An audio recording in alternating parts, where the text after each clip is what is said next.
Hello guys, and welcome back to some Tom Clancy's gameplay. This time around I'm going to be talking about a few tips and tricks that I have learned basically from my experience in the Dark Zone. This is basically for the low tier right now, as I've not been playing much of I'm only level 14 and trying to keep it that way, as that's the max level for Dark Zone in the lower division. So let's just get right into it. So this one's going to contain tips and tricks for surviving and succeeding in the dark zone of the division. So let's get right into it. So firstly, if you're going solo, notice here I'm level 14 and I have a very high health rate here. I have 9,144 points in my health, and I also have a nice primary weapon going with that. So I usually carry the police M4 with me, and my secondary is usually a shotgun or SMG. So the main reason that anybody would actually want to go into the dark zone is basically for killing bosses like the one you're seeing right now. It's not really a boss, but the gold enemies are good to kill. They have a higher chance of dropping good loot. You can also go for loot crates and tons of other players that you can kill, because they usually carry high value loot on them. But there's also the notion of going rogue, and there's always consequences to that, and I will be touching upon them shortly in the video as well. So you don't worry about lashing out at anyone just because you think they have high loot. If they're in a group, they're pretty much gonna guaranteedly kill you if they're in a good group and they know what they're doing.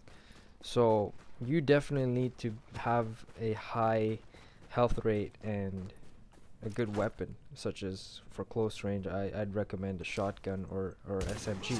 SMGs will basically drop your opponents really quick because of their high rate of fire. So remember to bring one if you plan on PvPing another player. And I don't recommend taking two players on at this level. Like, I'm level 14 and I have some decent stats right now. Not the best, but I know for sure that I can't drop two players in quick succession if it came to that. So SMGs will definitely help you out in such situations, but it's better to run away when you think you're not gonna win the fight. So it's always better to team up with someone if you want to go into the dark zone. And you can also lone wolf. I personally enjoy lone wolfing a lot more than teaming up, but teaming up is just as fun most of the time. But I think the risk that you take in lone wolves and the rewards that you can get is sometimes a lot more higher, as you can get a lot of loot to yourself and nobody really backstabs you. So know where the exits are. That's another tip. So try to learn the map, try to learn where the extraction sites are, and try to know where the loot crates are so you can go to them and get some high gear loot on yourselves. As you can see here, the enemies just dropping a few green or standard loot that you can find. This is just general loot. I tend not to pick them up anymore. I tend to go for blue loots, blue or purple. I forget what they're called, but I go for them. So another quick tip I want to say is don't hoard your. Basically, don't hold on to your dark zone funds, because if you die, you're gonna lose them, and you're gonna lose experience as well. So it's better to, as soon as you get the dark zone funds, to just go buy something that you want to buy from the dark zone vendor.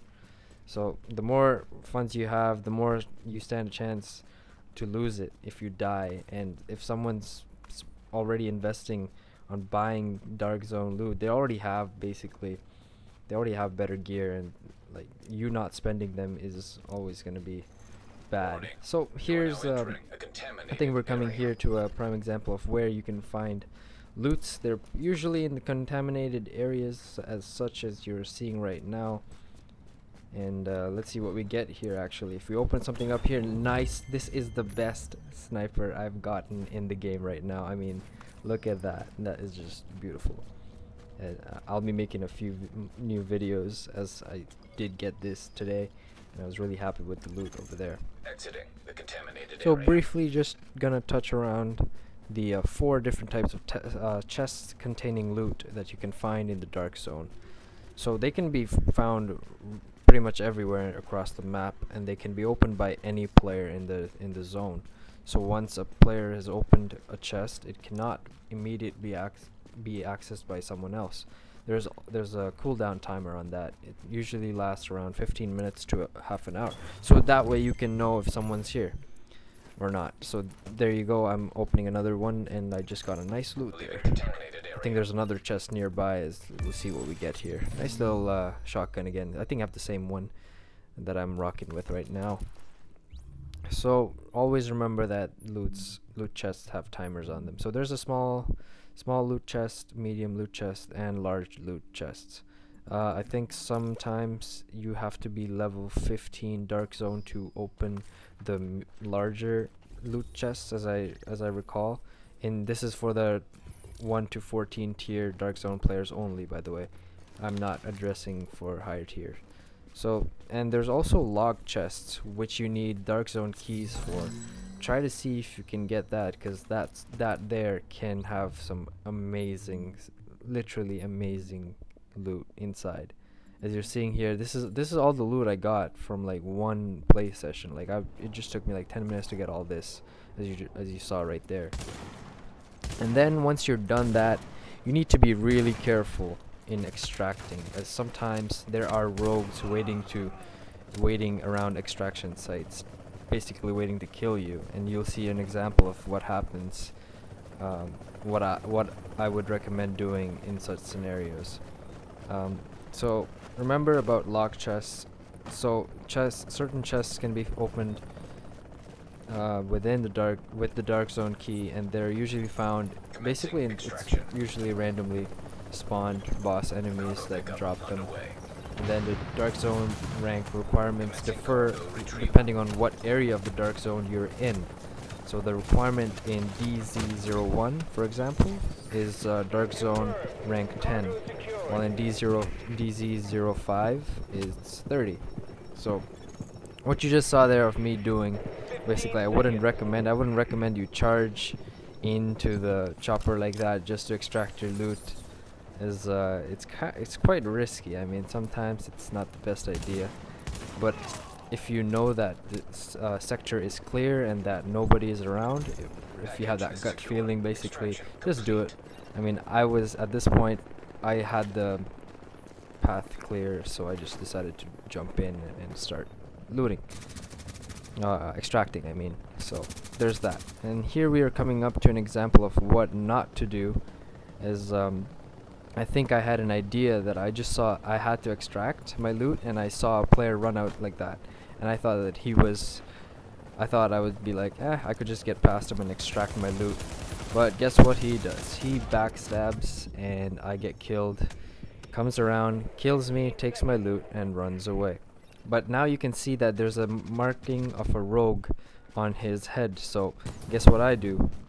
You can always come back and get the loot, as you do lose a bit of experience, but guess what? You get more experience for killing rogues in this game, and I knew he had loot on him from the way he was playing, because I've been seeing him for a while now. So if you see a rogue like this, don't be afraid to take him on with if you have a good setup.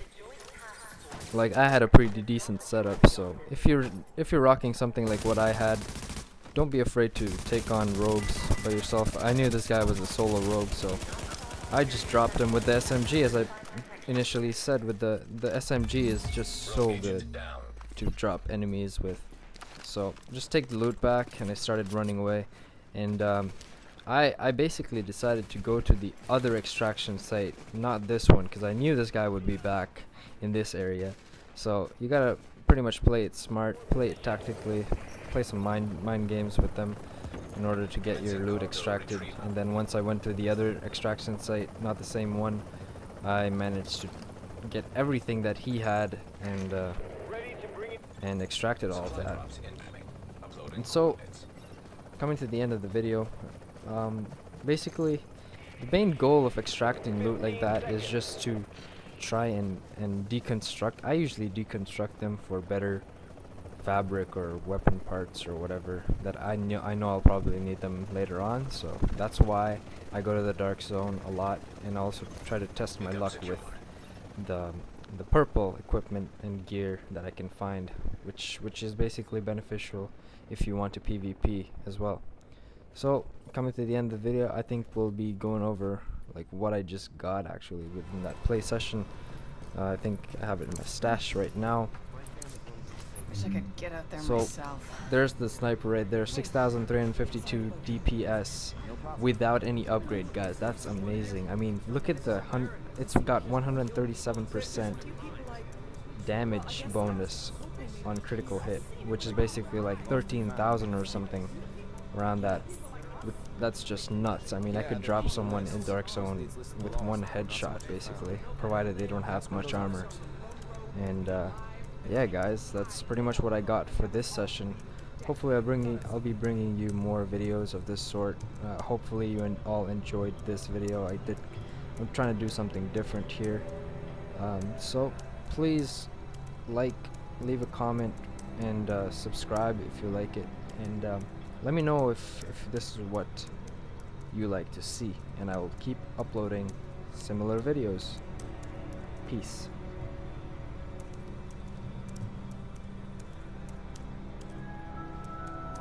This is an emergency services notification.